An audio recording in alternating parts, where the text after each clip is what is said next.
আসসালামু আলাইকুম। আমি শিক্ষা উপদেষ্টা মহোদয়ের দৃষ্টি আকর্ষণ করছি যে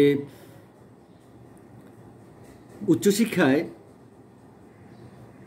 স্বাধীন বাংলাদেশের অভ্যুদয় নামে একটি বই সব ডিসিপ্লিনের ছেলেমেয়েদের পড়াতে হয়।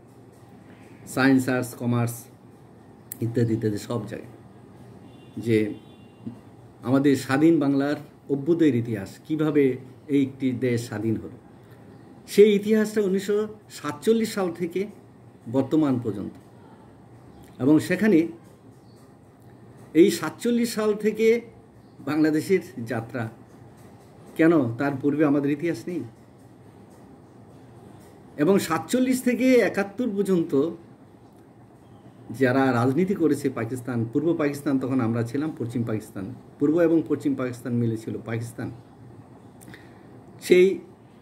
সেই সময় মৌলানা ভাসানী, হোসেন শহীদ সোহরাওয়ার্দী, শেরে বাংলা একে ফজলুল হক, আবুল মনসুর আহমেদদের মতো মানুষ তখন, তারপর আব্দুর রশিদ তর্কবাগীশ, এদের মতন মানুষ, রাজনীতিবিদ, তারা রাজনীতি করেছেন, দেশকে নিয়ে ভেবেছেন। তাদের ইতিহাস এখানে নেই কেন? ইতিহাসকে খণ্ডিত করার অধিকার কারণেই এই জাতির প্রতিটি ছেলে মেয়ে স্কুল কলেজ প্রতিষ্ঠানে তাদের জানতে হবে যে প্রকৃত স্বাধীনতা যুদ্ধটা কীভাবে হয়েছিল।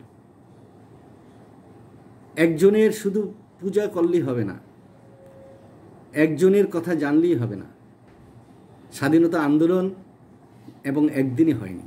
1947 সালের পরে আমরা 52 দেখেছি। 52 কিন্তু বাংলাদেশের স্বাধীনতার প্রথম বীজ।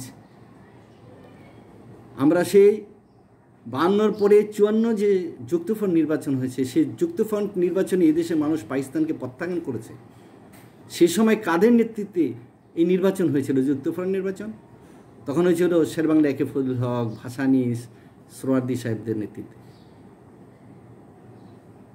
তাদেরকে ভুলে গেলে হবে না। বাংলার ইতিহাস সেখান থেকেও আসতে হবে। 52 সালে কারা আন্দোলন করেছে স্পষ্ট ইতিহাস আছে। বদরুদ্দীন ওমর সাহেবের বিশাল বই আছে, সেখানে তিনি লিখেছেন, নির্মোহভাবে লিখেছেন, সত্য ইতিহাস লিখেছেন।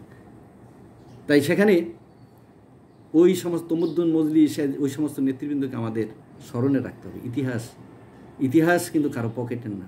ইতিহাস কিন্তু নিজের মতোই চলে।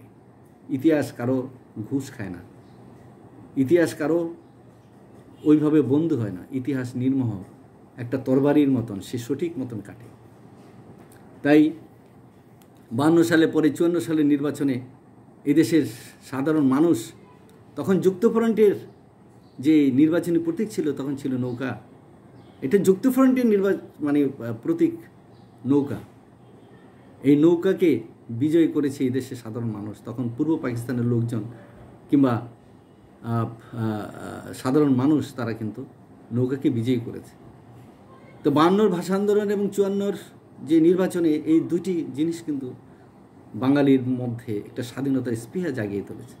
তার পরবর্তী পর্যায়ে ছাত্রদের 62 সালের আন্দোলন, তারপরে 66-র আন্দোলন, 69-এ আইয়ুবের আন্দোলনের ছাত্র জনতার সংমিশ্রণ। তখন এদেশে অনেকগুলো রাজনৈতিক ছিল, প্রত্যেকটি দলই তার মতো করে তারা স্বাধীনতার দিকে এগিয়ে গেছে।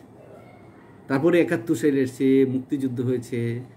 30 লক্ষ শহীদের বিনিময়ে, লক্ষ লক্ষ মা বোনের ইজ্জতের বিনিময়ে বাড়ি ঘর এই দেশে ধ্বংস করে দিয়েছে, ক্ষেত খামার ধ্বংস করেছে, ব্যাংক বিমা প্রতিষ্ঠান ধ্বংস করে দিয়েছে। দেশ স্বাধীন হলো 1971 সালের ডিসেম্বর। তারপর 72 সাল থেকে 75, আবার 75 থেকে আমরা দেখি 81, 82তে মার্শাল আসলো, আইয়ুব বা এরশাদ সাহেবের স্বৈরতন্ত্র। তার বিরুদ্ধে আবার বিএনপি, আওয়ামী লীগ, অন্যান্য পার্টি সহ আন্দোলন করে স্বৈরাচার মুক্ত করা হলো। তারপরে বিএনপি, তত্ত্বাবধায়ক সরকারের 3 বার, একবার বিএনপি, একবার আওয়ামী লীগ, আবার বিএনপি, আবার আওয়ামী লীগ, আবার এর মধ্যে আসলো 111। এই ইতিহাসগুলো আমাদের জানতে হবে। ছেলে মেয়েদেরকে স্বচ্ছ ইতিহাস জানতে হবে, কার কোথায় কতটুকু দান অবদান। কাউকে ছোট করা নয়, আবার কাউকে একদম এককভাবে আকাশে তোলাও নয়।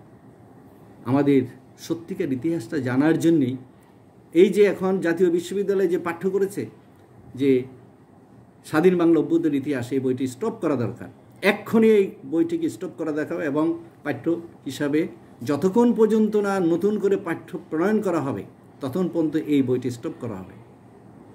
কারণ এই ইতিহাস খণ্ডিত ইতিহাস, একজনের শুধু মানে পদলেহন করা হচ্ছে, একজনকে শুধু পূজা করা হচ্ছে, অর্চনা দেওয়া হচ্ছে, যার দরুন মূল যে মুক্তিযুদ্ধ 47 সালের পর থেকে এই পর্যন্ত যারা স্বাধীনতা যুদ্ধের জন্য আন্দোলন করেছে, কিংবা 47 পূর্ব যে পশ্চিমবঙ্গের সাথে আমাদের যে সম্পর্ক ছিল, সেগুলির ইতিহাস তুলতে হবে। সেখানেও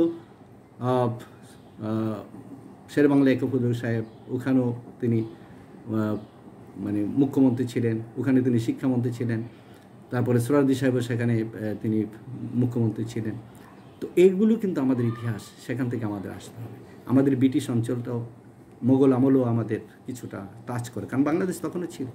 যার দরুন বাংলার অভ্যুদয়ের ইতিহাস শুধু কয়েকটি বছর না, শত শত হাজার বছর যাবতই এখানকার মুক্তিকামী মানুষ সবসময় চেষ্টা করেছে।